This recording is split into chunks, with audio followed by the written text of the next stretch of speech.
What's up, y'all? It's Ref and Carolina Takedown Talk. We are here the eve of Elite Eight duels with the man Yaro from Vision Quest. What's going on, man? Thanks for joining us. Thank you for having me. I'm really glad to be here. Just got out of the car into the hotel lobby, so glad I could drive myself out here in time. Oh, you're good, man. Thanks for hopping on early. Like you said, you're already down at Atlanta. We're leaving. I'm leaving about 11 o'clock today. So I'll be down there. We're pretty excited. It was a last second kind of thing. We were kind of planning on going to Tar Heel Classic and covering some North Carolina freestyle and Greco scene, but we got the opportunity to come down, and it was one of those that we could not turn down. Is this y'all's first year in this event? Did y'all wrestle on this one last year, or what's your experience with this one? No. So yeah, this is our first year doing Elite Eight. But we kind of started out doing Cliff Fretwell with Compound used to do a tournament called Fight Time Duels, which is very similar format. And he was running it first out of UNC and then UNC Pembroke. But it was a really awesome event. We really loved it back when Vision Quest was out of Mooresville. North Carolina ties. Exactly. Rep always. So, it was something that, all my kids could get behind, and it also exposed them to, higher level competition. And, there was always some, a good dose of nationally ranked guys and guys that can really compete. And, through the years, we had some great guys on our dual teams, like Quincy Monday and Kyle Goldhofer and some guys that really kind of pushed my guys to, better themselves. For sure. I mean, it's this. Fretwell is a absolute mastermind. He is I think he's changing the game. The amount of exposure, we kind of talked a little bit off air on it, of just how much exposure these kids are going to get from this, just the opportunity to come wrestle in this, the opportunity, it's streamed on Rockfin, so if you guys aren't going to be able to be in Atlanta for Elite Eight, go check it out on Rockfin. It's going to be streamed live, all formats. I think the whole thing is going to be going. It's insane. You've put together a roster here. You've put together a solid little run. Two of my favorite. It's happened. Yeah, dude. It's we're seeing on here. We got North Carolina ties. Zeno Moore. He's no longer in the state. We still root for him. That's kind of one thing we've talked about with we had a few big level guys that had the awesome opportunity to go and, better their career. And so, we're still pulling for them. They may not be North Carolina anymore whenever they register, but, we still claim them. It's kind of like Quincy, it's like Quincy. It's a little opposite from Quincy, but we'll still take it though. Hey, North Carolina had national finalists this year, but you got Joe Seeley, one of the top guys in the nation. I mean, I think he could be one of the best talents that ever, wrestled in North Carolina, period, up at Wyoming Sim now and doing huge things, Then you got, I see Zane Burchett on here. Zane is not going to be able to make it this week. Oh man. Yeah, no, I was excited too. It's a guy that, was coming to, Vision Quest back in Mooresville a little bit, so I was hoping to see him again, but maybe next time. Gotcha, man. I'm sorry about that. I was going off the Southeast Wrestle lineup that just came out. But then I do know that Nathan Carnes is going to be there. He's coming. I'm excited to see him. He was probably one of the most impressive state finals and state tournament runs that we had this year. I don't know if you kept up a lot with the North Carolina season this year or not. But he had a awesome run and wrestled probably I would dare to say the most perfect, if that makes sense, grammatically. We are from North Carolina, so we get a little bit of a pass. Matter. Exactly, it don't matter. But it wrestled the most perfect state finals match that he could have. The perfect game plan, just pace everything, knocked off a returning state champ, and just looked awesome. But man, and that's just the North Carolina ties. Are you excited with this team going into this? Yeah, no, for sure. I think that they definitely have a chance. But I think that every team is pretty much stacked. There's been a lot of kind of turnaround, as with all-star teams in general, there always is. But I know like Minions is bringing the hammers for sure. Yeah. But Dude, they are. yeah, it's gonna, I can't, downplay that at all. But Right. I'm just looking for, to kind of get back into it. I just started Vision Quest back up in Brooklyn, and I reached out to Cliff about flight time and whether or not it was going to happen. He, gave me an opportunity to come to this, and I'm thankful for it. Got some kids around. I'm glad, they're going to get the exposure, get to see some high level wrestling.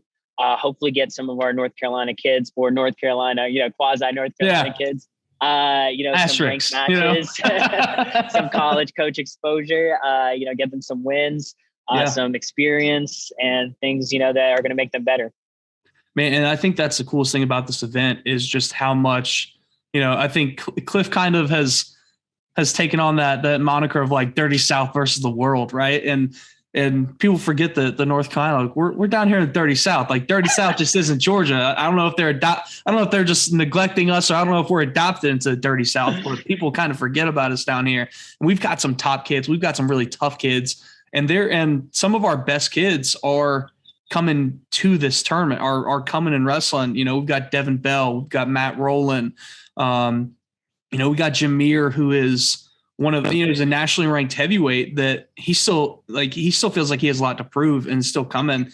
But I think it's awesome, and it speaks really volumes to this event and also I think it speaks volumes of like our North Carolina kids that are in this top, that top tier of they want to prove, hey, like there's a little bit of pride with it, right? Like Devin Bell's already going to Campbell. Jameer's already committed to Navy. Matt Rowland, I believe he's committed to Gardner Webb. These guys don't really they don't have to be doing this, but they're like, hey, we want to prove that we are like that we're here. And I love it. I love the opportunity for these kids to be able to get down there and compete. And you can't look through the roster without seeing a ranked guy almost at every single weight on. There's teams that's going to be down there that has a ranked guy, the top 15 at every weight. Minions. Yeah. Sorry. Yeah. No, for sure. No, but I think that shows just kind of like the growth of North Carolina wrestling in general. I think that's where, what we were missing for a long time was there wasn't as many guys, like a lot of our top guys, we had those, top end guys, but they weren't competing in freestyle. They weren't doing like, these like tournaments. Yeah. And, we have more and more kids that are willing to kind of put themselves out there, even though they're not, entirely maybe freestyle guys. I know a couple of those guys you mentioned, I don't think would consider themselves freestyle experts by any means, but they're willing to risk it. They're willing to, come out there. Like you said, they have, they already have their, kind of future secured a little bit, but they're trying to get better. Yep. They're trying to, go outside of their comfort zone. Exactly. And, like what we were talking about a little bit before we got started was, it takes a village, and, it takes, many coaches, it takes many experiences, and that's what the top guys in other states have been doing for a long time. And I'm glad North Carolina is kind of catching up on that front. Right. And we really we are moving pretty fast. Like I feel like our states is we're not blowing up, I don't want to say, but we are starting to get the results that we really believe that we can get. Cam Stinson making the ridiculous run at sophomore nationals and, dominating. Hasn't lost a high school match yet in North Carolina, at least. And that just absolute monster, and then we've got guys like Jameer that on the national scene just lights it up. Just, that national scene for him, he wrestles great and is a solid wrestler as well. So you moved from North Carolina to New York, right? Moved up there. We hate to see you leave North Carolina. We're stingy like that. We want you to come back, but you're still staying connected with North Carolina guys. What's the biggest difference that you've seen? I know you said you just started up Vision Quest back up in New York, but what's the biggest difference you see in the North Carolina wrestling culture and the New York wrestling culture? Well, I'm in New York City, in Brooklyn. Things are a little bit different there. That's a whole nother country, I feel like. Yeah. It's not quite New York wrestling, I wouldn't say. Kids here have, in the city have just a lot more going on. I think, a lot more opportunity. They're like in robotics clubs and other things going on. But it's also, with the city it's an open enrollment throughout the city. So kids, there's not as many middle school programs now. Beat the Streets and stuff are coming in and trying to solve that. And they're doing a great job. But in terms of outside the city, New York culture, it's exactly what I was saying before. There's opportunity on Long Island. There's like high level clubs and multiple of them that those kids can go to, and they can, jump around if, their style suits, another club a little bit better, or they want to get a different look with different partners. There's a lot of different opportunities there. And, North Carolina is starting to have that. We have, especially, where I used to coach it, like around Mooresville, like in Charlotte area. I mean, there's like C2X, there's Dark Horse, there's Combat, all like very high level, great clubs. And, you mentioned Camp Stinson, and, that's like a program, like the Mallard Creek program, I have so much respect for, with Ben Barry there. It's a guy that, has created a culture where the kids buy into the school and also the club. They're willing, Cam is not only like, super bought into Mallard Creek and that program, but he's, getting what he needs at Dark Horse on the side. And Coach Barry understands that and allows him to do that. I think that all the, like, some of the top coaches in North Carolina are starting to do that and have learned that or have been doing that. Guys like, at Freddie Ford, Coach Carey, and, obviously at Lake Norman too, with Coach Stanley, guys that, kind of understand that it takes more than them. It takes more than just the school program. You can't, kind of block kids in. And so I'm excited. I'm excited to see it. Yeah. I mean, I completely agree. The culture is kind of changing. I feel like everyone's kind of waking up a little bit on that scene of, okay, you're telling me that my guy can go and get the best practice partners in the state by going and training with this club and can get high level coaching as well. And it's also, I think, people realizing that like kids aren't coming into Dark Horse and Combat and C2X and these coaches are saying, don't listen to your high school coaches, you're only us, like this or that. Like, they're coming in and they're like, these club coaches are trying to make them the best wrestlers that they possibly can be. Like they're not trying to turn anyone against someone. It's, hey, we're here for the kid. We're here to try and make you the best wrestler that we can. We're trying to give you the best opportunity to have the training partners, experience, and, opportunities like this that you can, like this is where you build, relationships, is through club wrestling. Is you get to go nationally, you get to go on trips, you get to do things like that where you really get exposure to the, the best side of wrestling, which is the national scene. And to me, freestyle and Greco, but I'm a little biased. I love freestyle and Greco, man. I'm pumped that we are finally in hand locking season, as Jason Fulmore from Southeast Wrestle says. So yeah, no, I'm super excited about that too. And that's something we've honestly taken a big step. I don't think it's been as evident on the national stage yet. We've had, a sprinkling of All-Americans at Fargo, but it's like when I felt like when I came to North Carolina, Strong and Courageous is still going. So like the western part of the state was, doing their freestyle Greco thing. But in Charlotte, Dark Horse, Rickion was still going on. Combat, none of them were doing freestyle and Greco yet, and now all of them are starting and exposing their kids to that. I think that's a huge key also to stopping burnout in kids. You get kids doing folk style all year round. It's like making them a one sport athlete. Exactly. It burns them out. Like doing freestyle and Greco, it can be fun. It's something different. It changes things up. It's like playing a second sport. So I can't recommend it enough, honestly. Yeah. And it's challenging yourself in a different way. It's almost like learning a new language. I mean, that's kind of like it. I wouldn't say it crosses over a lot more than people think. For the people that have never tried like freestyle and Greco. Yeah. Greco feels like it's a little bit different. a whole, like it's really different. But the thing is that I've never met a college coach or a, high level coach that doesn't agree that if you wrestle Greco and you're decent at Greco, like you understand, positions and you train it and you try and get better at it, it's going to make you jump levels in folk style. It will make, like, just hand fighting alone and understanding like positioning and body placement and everything else. And hand placement is the biggest thing that I ever learned from Greco. Is just like, where can I put my hands that he moves whenever I touch him, and learning that. And even if you hate it, like, even if you never go and compete, go and train Greco. And I would challenge kids, like, hey, if you're going to a freestyle tournament and they have a Greco option, why are you not? Like, that was one thing that Osteen with Strong Courageous, if there was a Greco side of the tournament, every Strong Courageous kid didn't have a choice. We were wrestling Greco, and it didn't matter if we went 0-2. It didn't matter if we got launched in 5. He'd be like, cool, like, now go wrestle freestyle, like, have fun, but you got better today, whether you realize it or not, that you wrestled Greco, and so I do agree that. Go ahead. No, I was just saying, yeah, I totally agree. I love me some Greco. That's how I got started. I was going to say, I agreed, like, wrestle as all the matches that, you can freestyle Greco, especially if the opportunities there. I started my first couple of years. I would go to freestyle tournaments in South Carolina, and I would just wrestle Greco and leave. I would get like 2 matches, and I was like, Greco is all I want to do.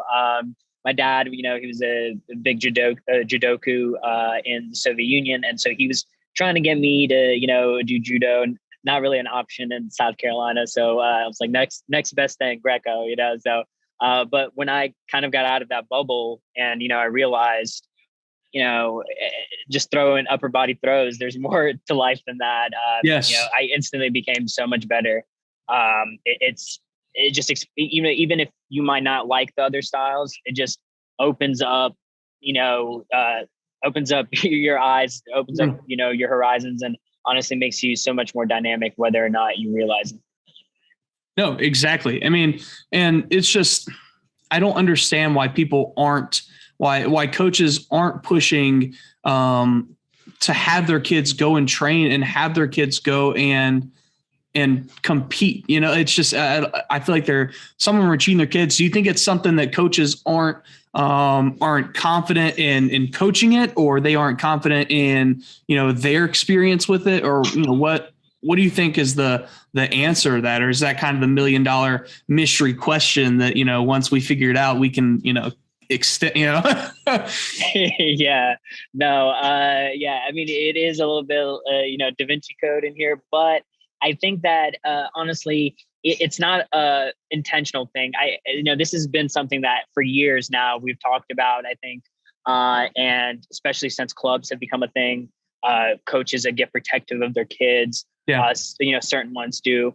And I don't think it's intentional. I think they're trying to protect their kids at the end of the day. But I also think it's a little bit has to do with overconfidence in their own abilities and in what they think is the right thing. I especially if you're a young coach, I remember when I, first got out of college wrestling, I started coaching, and I saw all this things, head and arms. I was coaching at a private school in South Carolina, and the kids are just throwing head and arms and cement jobs. And I was see the same thing. God, yeah. This is terrible. Yeah, this is terrible. Yes. Just stop. Like, it's all banned. I'm like, if I see, I was like, if I see you throw a head and arm, I'm, I'm like forfeiting the match. I'm just injury defaulting you out, and I was like, I'm serious. And, because I had, a path that I thought was successful for me, yes, and things that worked for me. And so I was trying to impart that on all, the kids I coached. And, it took me a little bit to realize that, everyone's different. Everyone's an individual. And if you, kind of teach, basic things and, kind of give them some options to pick up and guide and just help them become the best version of whatever style and whatever, type of wrestler they are, they have so much more of a growth potential. And I think that sometimes we just kind of get lost in our own thing, and just kind of forget that. Right. And that wasn't like taking a shot at any club in North Carolina or any coach like that, because I don't know a coach or a club right now that's not pushing. Maybe I don't know if pushing the right word, but I don't know a coach that's not like providing freestyle and Greco experience. So, I think we are definitely growing in that aspect. But so, hey, back to Elite Eight. Is there a big matchup that you're excited for, or like a certain team, or is there a an individual matchup that we should watch for. North Carolina is kind of new to this event, man. Like we're trying to come in and bring as many fans to the event, whether it's on Rockfin or, in person as we possibly can. So, what's some things that people should watch out for? Well, first of all, I think that almost every single team now pretty much has at least one North Carolina kid, especially with these late additions. Even Team Cali is like 3 or 4 North Carolina kids. Yeah. Now there's going to be some high level matchups. I just, whether or not they're North Carolina kids, just seeing those kind of kids going at it. I know Jessaroga is going to be there. I know Joe Seeley, Jax Forrest. Yeah. Every single match the Seeley's going to wrestle pretty much this weekend is going to be a battle. He's got Killich. He's got Andrew from New Jersey, who's I think ranked right below him. I can't pronounce his name right, so I'm not going to try. You're good, dude. That's my life on here. I don't think I go through an episode, like a full episode with Ryan, that I don't butcher a name. It's kind of tradition, so we get it.